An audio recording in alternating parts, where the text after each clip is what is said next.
जिनके घर में ज्यादा रोग हो, बीमारी हो, ज्यादा तकलीफें आ रही हो, कष्ट बढ़ रहा हो, बीमारियां बढ़ रही हो, या भय लग रहा हो, डर लग रहा हो, हृदय चित्त में कहीं ना कहीं आपको भय का भान हो रहा हो, तो एक लोटा पानी एक कलश में जल भर कर रख लीजिए और रात भर उसको रखे रहने दो। नवरात्र चल रहा है, उस कलश को रात भर रखकर सुबह सुबह उस कलश में एक बेलपत्र डालकर उस जल को नीम के पेड़ के नीचे, जहां नवरात्रि में नीम के पेड़ के नीचे सारी विद्याएं, आद्य शक्तियां, सारी देवी उस नीम के पेड़ के नीचे विराजमान रहती हैं। उस कलश में एक बेलपत्र डालकर रात भर रखकर उस जल को पूरे घर में घुमाकर उस नीम के पेड़ के नीचे समर्पित कर दीजिए महाराज। घर में भय लगना बंद हो जाएगा, कोई बड़ी बीमारी आपको घेरेगी नहीं और उस बीमारी से, उस रोग से आप मुक्त रहेंगे।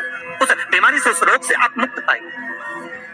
वो बीमारी आपको घेर कलश का माँ जगतजननी की आराधना, जगदम्बा की उपासना। नवरात्रि में 9 दिन में से कोई एक दिन ऐसा ले लो जिस दिन कन्याओं का भोजन कराओ, साथ में उनको लाल चुनरी ओढ़ाओ या कोई लाल वस्त्र, लाल पूजन की सामग्री उनको दो, सुख मिलेगा, आनंद। चैत्री नवरात्रि का 5वां दिन रहे और मान लो कि आपके घर में किसी बच्चे की, लड़के की या लड़की का या मंगल विवाह नहीं हो रहा हो या शादी नहीं हो रही हो। ये देवी भागवत का संवाद है, बहुत ध्यान देना महाराज। चाहे वो पौष का हो, अश्विन का हो, चैत्र का हो, आषाढ़ का हो, किसी भी नवरात्रि में आप कर सकते हैं। एक पान के पत्ते पर, एक ही पत्ते पर जो 2 स्वस्तिक बनेंगे, एक हल्दी का बनेगा, एक सिंदूर का बनेगा। बस अंतर इतना है, जो हल्दी का स्वस्तिक है उस पर कंकु के चावल अर्थात रौली के चावल, रोली कुंकू के चावल रखना है, और जो सिंदूर का है उस पे हल्दी के चावल रखना है। इतना रखकर जिस लड़का लड़की का विवाह नहीं होता उसकी हथेली पर रखकर उसका नाम और गोत्र बोलकर महाराज उसको ले जाकर नीम के पेड़ के नीचे उसको रख दिया जाता है। मात्र 3.5 या 4 महीने ऐसे रहते हैं जिसके अंदर उस लड़का लड़की का विवाह पक्का। शिव महापुराण कर रही है, शंकर की कथा कर रही है। एक छोटा सा उपाय अवश्य करिए।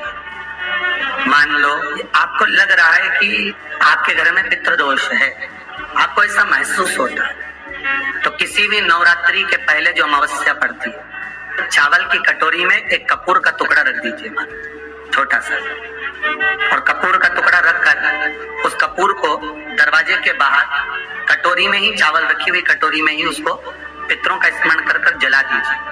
और जलाने के बाद उस चावल को कहीं भी किसी भी वृक्ष की छांव में पक्षियों के लिए डाल दीजिए। शिव महापुराण की कथा कहती है, अगर मान लो पितर आपको कष्ट दे रहे हैं, पितर आपको तकलीफ दे रहे हैं, कोई काम नहीं होने दे रहे हैं, या कहीं आपको ऐसा लगता है कि पितरों का दोष है, तो वो पितृ दोष देवी, अब ये जो आप करेंगे ये कब कर रहे हैं? अमावस्या के दिन आप उसको रख रहे हैं। अमावस्या के दिन उसको रखकर रात भर आपने रखा कपूर के साथ में, सुबह एकम पड़ गई, नवरात्रि लग गई, उसी दिन उसको जलाकर आपने पटक दिया।